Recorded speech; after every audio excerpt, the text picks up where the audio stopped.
Salut à tous, Presse Citron numéro 22. Nous sommes au Musée du Cinéma, héritage prestigieux d'Henri Langlois. Musée du Cinéma qui se trouve à Chaillot, à Paris, ce qui nous amène tout naturellement à la rubrique cinéma de Stéphane Lambert qui nous présente deux films aujourd'hui. Jeune et innocent d'Alfred Hitchcock et Streamers de Robert Altman.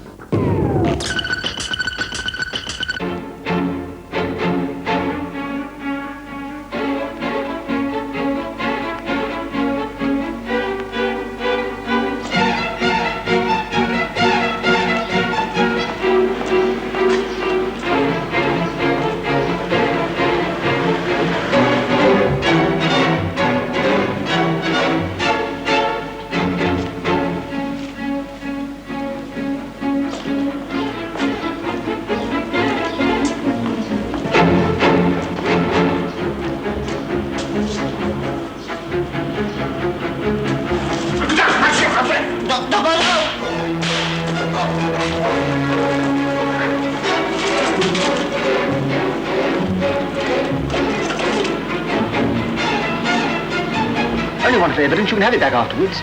It's no good asking me. I keep telling you I don't know nothing about it. Oh, why are you so obstinate? I tell you it's a matter of life and death. It's going to save me. It's going to save me from a charge of murder. The police are after me now. Hi, Governor! Murder? Yeah, I can't hear about you no more. Erica! My God, they'll find her. Come on, I'm not finished with you yet. What's the idea? Here, wait a minute, Governor. Where is he going? Stop it! The police are after him. Hurry up, Sergeant! They just run out. Un des points intéressants de Jeune et innocent, c'est la technique de studio utilisée par Hitchcock en 1937. Regardez bien dans cet extrait le mélange incroyable de trois techniques. En plus des prises de vue réelles, c'est-à-dire avec un vrai décor, on a des transparences, on filme une voiture devant un écran où on projeté une scène de train, et des maquettes, par exemple la voiture de police qui s'arrête pile devant le passage à niveau.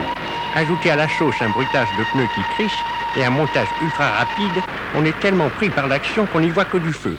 En 1937, très bonsoir. Dommage que le père Hitch n'ait jamais pu tourner un vidéoclip. Coat, look, the raincoat.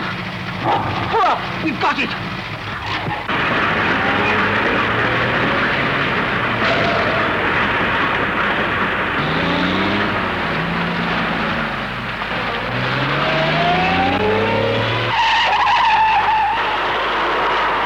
I didn't know what you were up to, Governor. Coming along and saying you're my pal. Dragging me about like this, I feel like a shy bride. I'm terribly glad. I wonder how far the nearest telephone box is. I ought to get on to Father. Here you are. It's mine, all right. There's no belt. Man, what have you done with the belt? What have you done with that belt? Belt? Well, here's Redwood. Fix what's happened to it. There wasn't no belt on it when the bloke gave it me. And it was my belt. Who'd you say gave you the coat? I told you, some fella. Well, can't you remember what he looked like? Yes, he blinked. What do you mean, blink? How do you mean? Like us. Streamer, c'est pas un film qu'on risque de voir au ciné-club de la paroisse. Ça, c'est comme qui dirait un psychodrame en huis clos, quoi, une pièce filmée. C'est à cause de soldats qui s'angoissent en attendant de partir au casse-pipe Viette. C'est plein d'histoires d'homosexuels et de noirs qui s'entrelardent au couteau. L'ambiance dans la chambrée est bijard. Mais alors, bijard, je vous dis pas. Mais si vous n'êtes pas bloqué, vous allez vous régaler. Moi, ça m'a ému. Ça m'a rappelé l'ambiance qu'il y avait à cette émission-là, en 84, je crois bien. Presse Citron que ça s'appelait.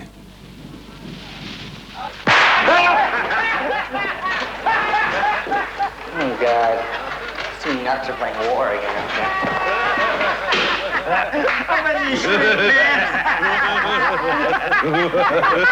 What's that sticking out in front of your drawers, Bush? Nothing, sir. You goddamn right it's nothing. Did you shit your bed? No, sir. Well, you should have.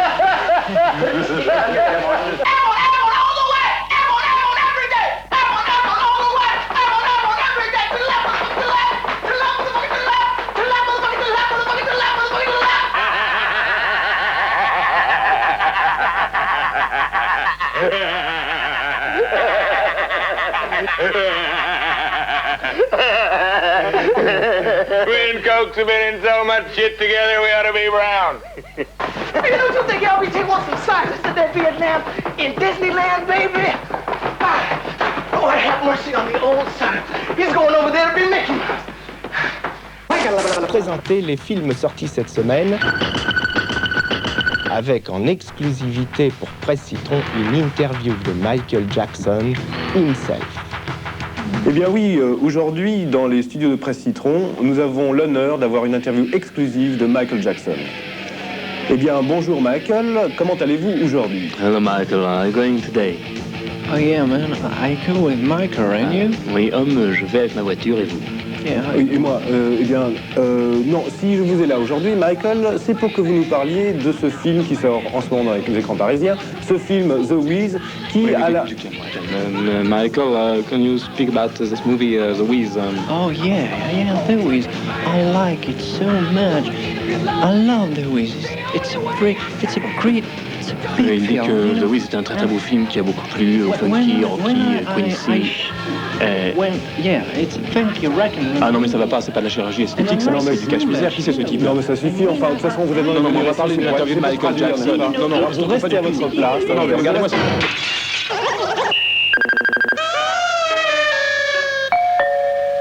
Salut à tous, Presse Citron numéro 17. Et après vous avoir donné hier soir dans Presse Citron en exclusivité quelques Oscars d'Hollywood, comme ça en toute modestie, aujourd'hui c'est la page cinéma. Nous vous conseillons deux films, Aldo et Junior, et L'affrontement, deux films qui parlent de rapport père-fils, pardon.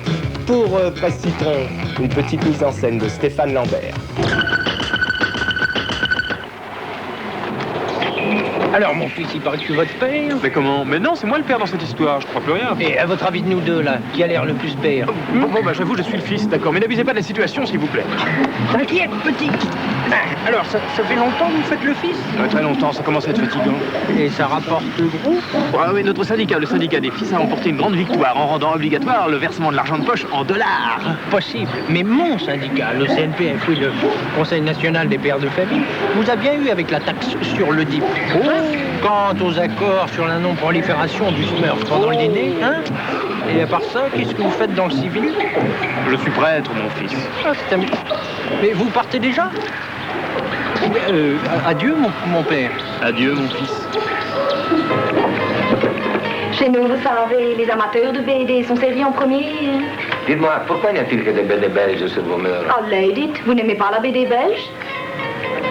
Il y a mieux, hein? Eh ben moi, je peux vous dire hein, que j'ai tous les Tintins et la collection complète de Spirou depuis sa création, déposée dans un coffre de Genève. Ça a déjà une valeur inestimable. Des BD belges dans un coffre en Suisse. Je vous achète tout ça au prix du papier, moi. Parlez-moi des Manara, Segar, Réserve. Alors là, oui, je comprends. Mais l'école belge, c'est dépassé. Vous n'y connaissez rien, monsieur. Ça me ferait du mal. Je m'y connais peut-être plus que vous en ravioli vapeur. Qu'est-ce qu'ils ont, mes raviolis vapeur? Ils vous plaisent peut-être pas, mes raviolis vapeur? Mais vous êtes folle! C'est bouillante!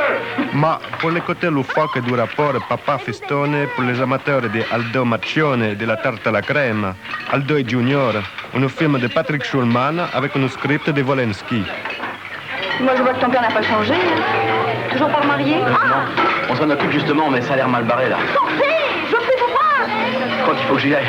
Ben, ils viennent tous fous!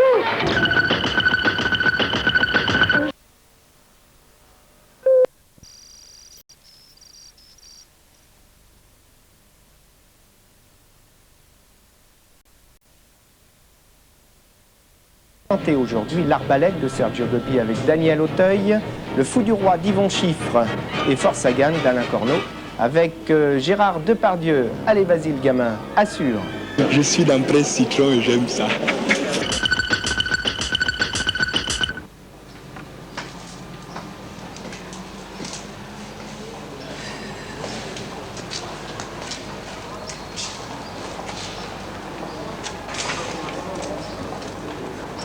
Alors, quoi de neuf?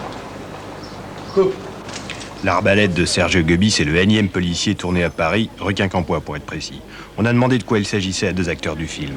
C'est un policier, un policier déjà sur leur tour et un petit peu facho qui emploie des méthodes des vieilles méthodes très dures et qui est en conflit avec un jeune policier à la nouvelle génération, interprété par Daniel Auteuil, la façon, si vous voulez, de s'exprimer dans le métier qu'ils font, cette façon de s'exprimer qui est totalement différente pour l'un comme pour l'autre.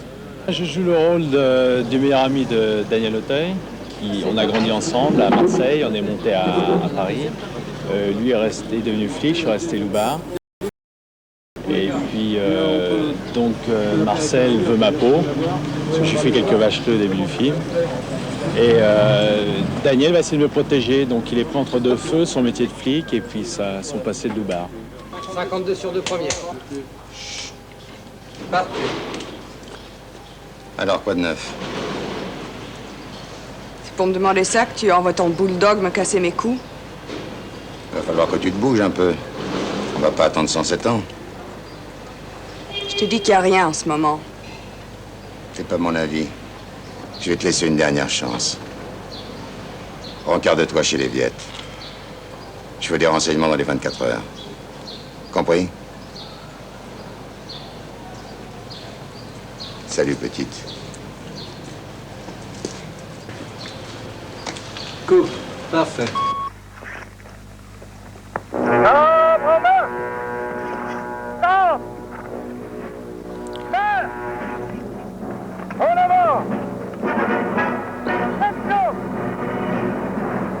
Comme Force Sagan est en sélection à Cannes, on a déjà tout dit à propos du film. Les stars sont de toute façon les mêmes que d'habitude, l'histoire, vous la connaissez. Depardieu, ce héros au regard si doux, est le meilleur sur tous les tableaux, dans le désert comme au lit. Nous, ce qu'on aime bien après Citron, c'est la photo de Bruno Nuiten, qui avait déjà eu un César pour Ciao Pantin, et puis le fait que ça soit un des premiers films français en Dolby. Et puis bien sûr, on salue aussi le courage de l'équipe de 80 personnes, complètement isolées en plein désert de Mauritanie, qui ont tourné pendant 8 semaines.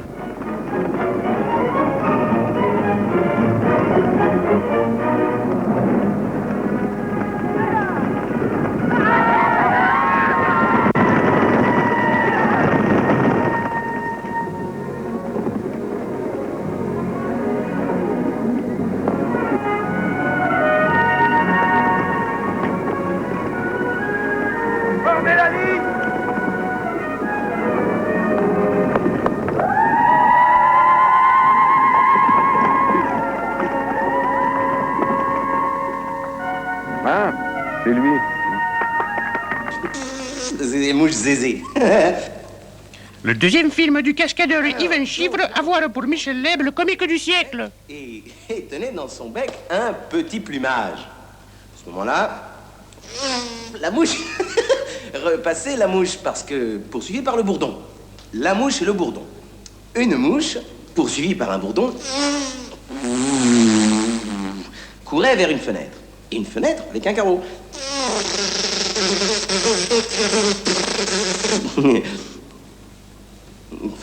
Bourdon s'approchant de la mouche.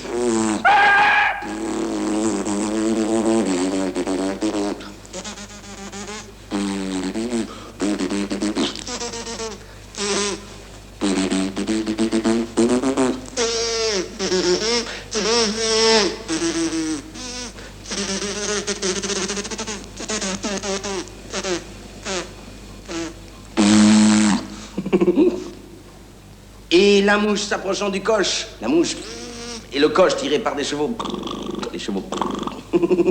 Et il s'approcha, et dans un chemin sablonneux malaisé montant, lui dit, vous pouvez danser maintenant. Et le roi jura, mais un pétard, qu'on ne lui prendrait plus.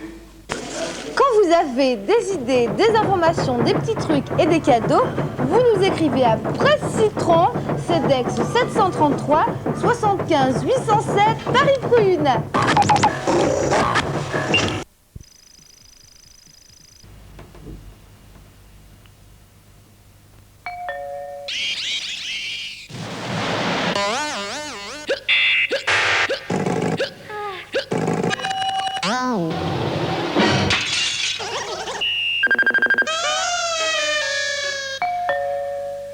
Salut à tous, Presse Citron, numéro... Oh, puis j'en ai marre, je vous donnerai plus le numéro à partir de maintenant, on est potes, hein, et quand on est potes, on compte plus. Ce Presse Citron, je vous le présente, du musée Grévin, à Paris. C'est plein de fantômes en cire, et devinez qui j'ai trouvé au musée Grévin, notre star nationale, notre CC de Presse Citron, carrément, passé de poupée de son à poupée de cire. C'est mardi, on va parler cinéma. Stéphane Ciné-Lambert nous présente 2 films, Il était une fois en Amérique de Sergio Leone et Vidéodrome de David Cronenberg. Et oui, merci Patrice. Presse Citron a jeté un coup d'œil indiscret, mais exclusif, sur les délibérations du jury à Cannes. Dis donc, Luigi, toi la liste des films. Mais quoi la liste des films? Maintenant, c'est toi qui as la liste des films, chérie, je l'ai pas. C'est même malade, la liste des films maintenant, c'est toi. Ah, tous les ans ça change, c'est vrai. Mais pourquoi ce ne serait pas les mêmes films tous les ans? Et alors? Ça, c'est une bonne idée. 20 palmarès différents chaque année. Hein? Génial. Pour les combinaisons gagnantes. Et cette année, nous ont mis 17 films en compétition. Mamma mia. Tiens, qu'est-ce que c'est? Ah, alors, nous, il était une fois le Gabon, le film belge, un lundi au bureau. Voyons voir chez les pauvres. Tiens, ça agiterait. Un Indien, mes chers auteurs. Oh, et puis l'Anago Beridje.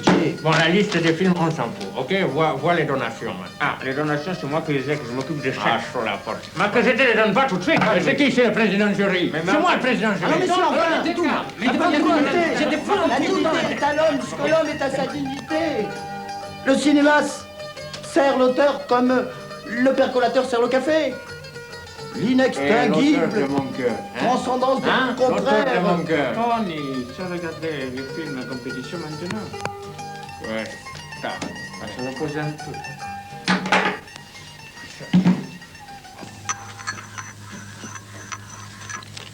Il était une fois l'Amérique, un grand film signé Sergio Leone. Bien sûr. À observer dans cet extrait, le seul disponible entre parenthèses, le style « Il était une fois dans l'Ouest », le côté « La mouche sur le fusil ».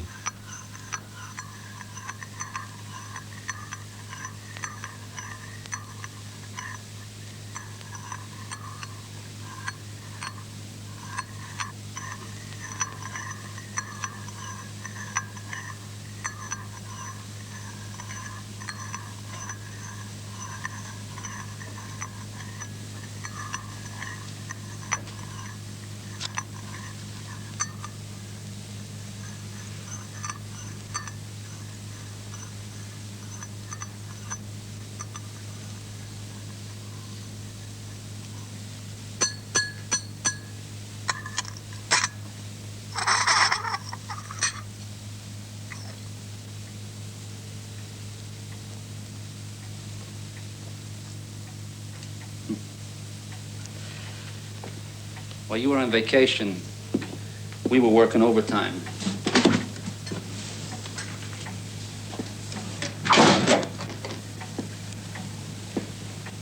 The union paid off. That's your share. Yeah, even that geek, Jimmy Clean Hands, respects us. I shed a little blood for the cause.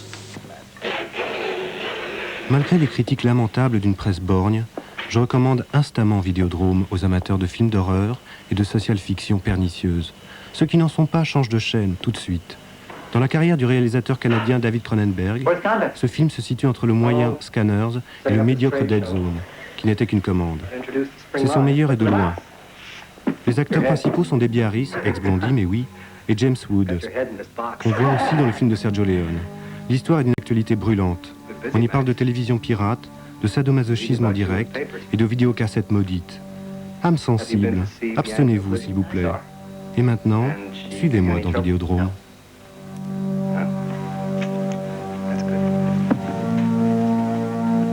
Maybe you'd like to visit somebody else now. Is that why you're here? Maybe. You've been very useful to us, Max. We'd like to keep using you until you're all gone. Open up to me.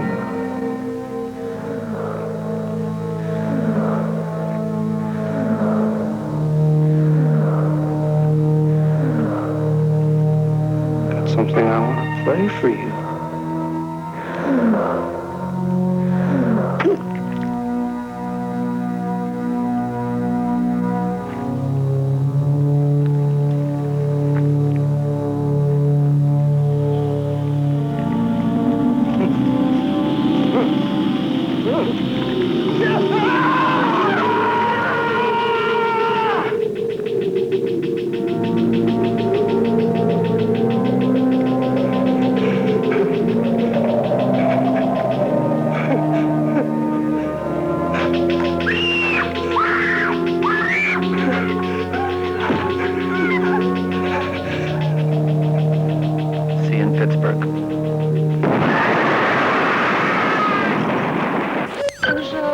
Au départ de l'affrontement, une situation classique. Un père qui travaille, son fils qui ne fait rien. Et puis un beau jour, le père, un veuf interprété par Paul Newman, est mis à la retraite. La routine éclate. Chaque jour devient un face-à-face à la maison. Le père en a assez de voir son fils rêvasser, le fils d'avoir son père sur le dos.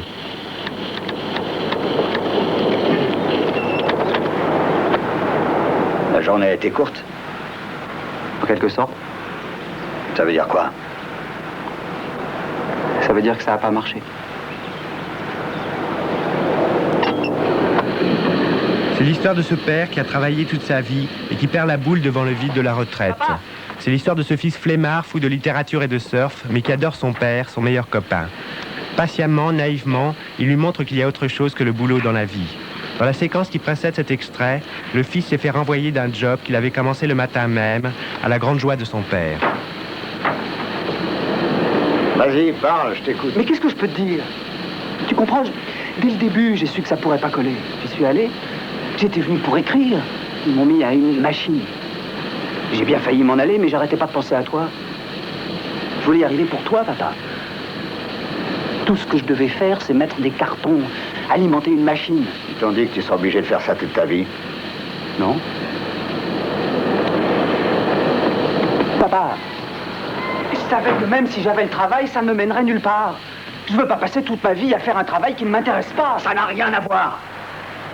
Tu as abandonné. Tu ne sais pas quand ça arrive, mais un jour ça te tombe dessus sans prévenir, comme un train lancé à toute vitesse. Et toi, tu n'auras rien pour te battre. C'est marrant. Je veux du travail et j'en ai pas. Toi, tu en as et tu n'en veux pas. Jean Rouch est un cinéaste assez peu connu. Il a tourné des films, il a été un des premiers à tourner des films en Afrique dans les années 50, dont un superbe film qui s'appelle Cocorico, Monsieur Poulet. En ce moment, il tourne un film en France. Et pour Presse Citron, Stéphane Ciné-Lambert l'a rencontré. Ça va, Madame Légoutière? Ça va, vieux. Ça va. Qu'est-ce qu'ils font, là, les jeunes? Ils sont en train de nettoyer, là, c'est dégueulasse. On n'est pas dans la... mais presque. On est dedans complètement, moi, je dirais. Enfin, c'est pas grave. Allez, vas-y, Stéphane, assure. On fait le silence, s'il vous plaît. C'est sonore. Annonce. 11-3, première. Nul ne dirige le gouvernail. Mais la proue trouve sûrement sa voie à travers les flots. Faites silence, vous essayez de travailler. C'est l'histoire d'un professeur d'art dramatique de l'Université de Californie qui vient soutenir une thèse à la Sorbonne sur Dionysos ou la nécessité du culte de la nature dans les sociétés industrielles. Et il soutient sa thèse et ensuite il est en quelque sorte mis au défi par des copains ouvriers de passer à la pratique.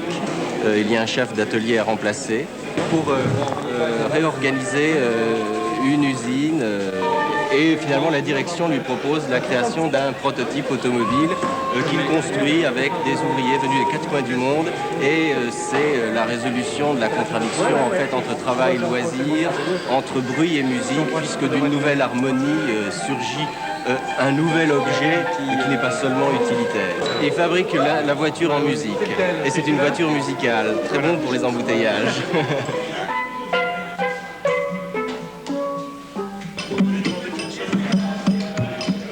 Tout le monde ou presque connaît les films de Jean Rouch dont on avait d'ailleurs fait une rétrospective à la télé.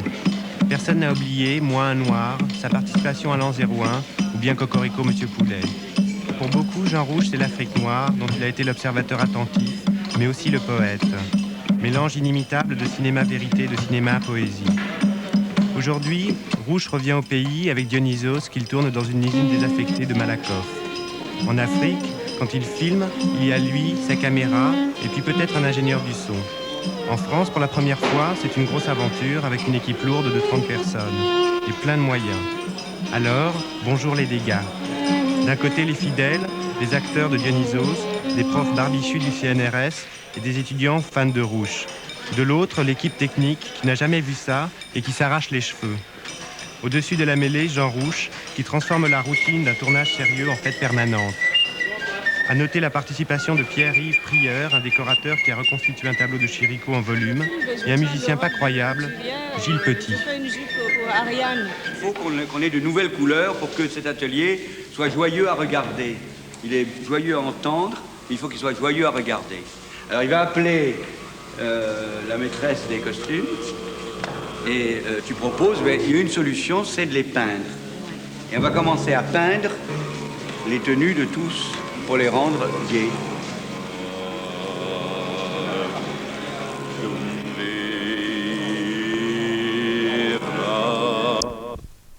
Numéro 1, si je ne l'ai pas annoncé déjà. Ce matin.